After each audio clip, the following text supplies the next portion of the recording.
Good evening, ladies and gentlemen. Rapid here with the video of the day. I yesterday uploaded 2 videos without sound, so I will be paying attention to this issue.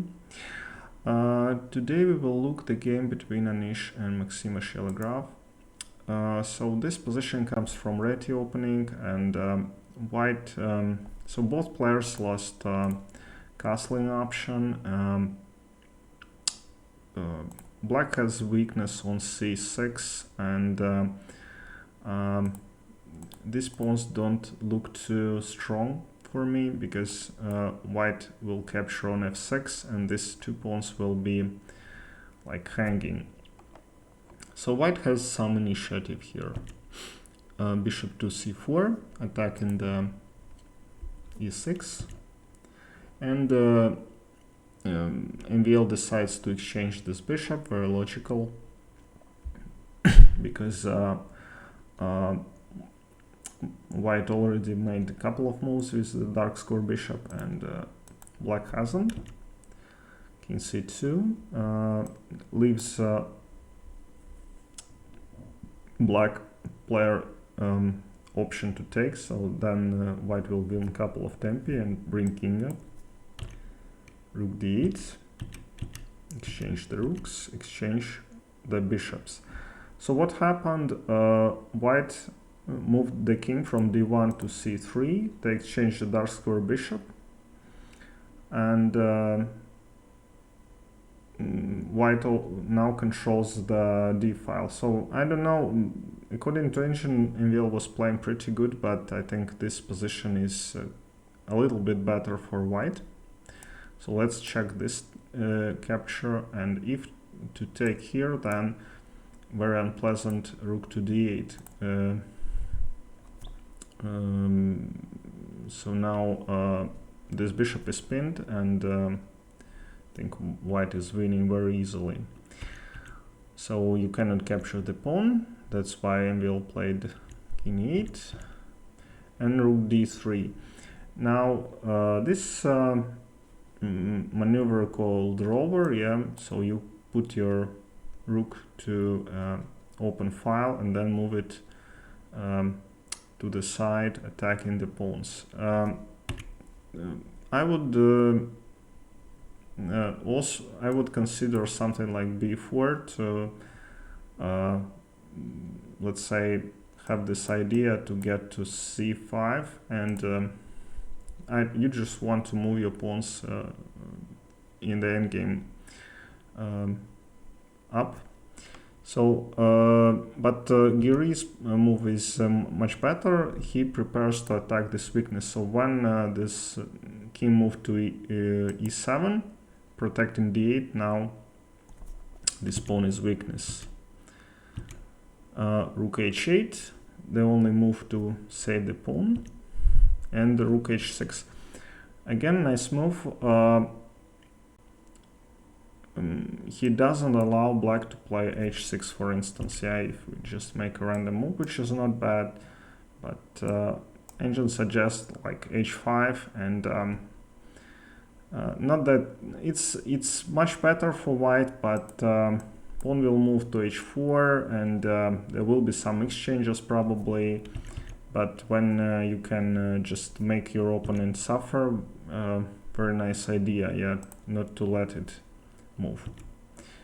e5. If you play with the king, engine suggests something like b3, just moving pawns in front of on the queen side and preparing attack with the king. So because as you see, when you want to push this rook away, then your king is kind of moves from the center, so it's obviously good for white. And MVL sees that he cannot basically save this pawn, so he played e5 and want to create some counter-attack in center. f7, and they exchange the bishops. f5. So the idea is to attack this bishop here. So how would you save your bishop? And Anish played g4. Actually, excellent move. you cannot save your bishop otherwise. In all other variations, black is better. But so obviously you have to take. It's a free pawn in the endgame. But now see that black has this structure with islands, and this king here is ready to attack, ready to infiltrate, and now bishop is free. So king b4, a4, pawn was attacked, king c5, very nice to make this move. Yeah, this king is very far away and this king is already attacking. They only move to defend, b4. Now you see that this bishop here is protected by the c-pawn, but white threatens to play b5, and if you capture, then king will capture on d5. So bishop f3 and king d6. Obviously this pawn is very weak. While it's here, it protects b6, but king can go from the other side. e4,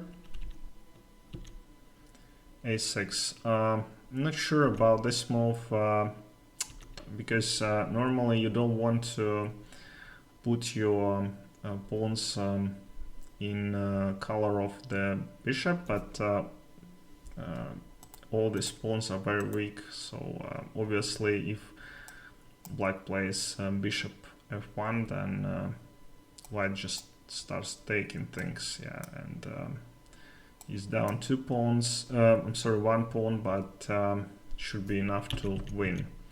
So you always have to look for counterplay, and the best counterplay is attacking other opponent's pawns. So king g5 and king to e5. As I understand, of course, Anish didn't have enough time. If they play classical game, he would, of course, calculate that king c7 is stronger. Yeah, but here he just wants to leave his opponent without counterplay. He wants to capture on e5 and play this endgame with 2 pawns against 1. Takes, takes, takes, and bishop to e2. So now MVL's plan can be some... the king will go to c7, he will come with king to h3, play bishop to f3, exchange, and then actually this pawn is pretty close on f3, so it can be either it can be a draw at some point. King h4, king d6, a6,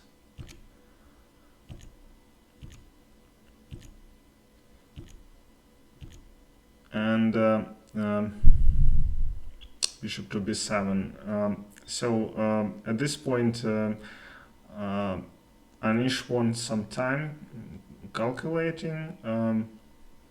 Now he sees that he should be the first to promote a pawn. Bishop to e4, so let's try to capture everything. Takes, takes, here, here, here. Yeah, it's white's move, b7, check. Sorry, and this wins. Yeah, you know that g6, this pawns. So white wins, and if you have this h2 and f2 pawn, then it's a draw because king can get to h1 and propose stalemate. So that's why in this position MVL resigned. Alright, nice win by Anish, and thank you for watching.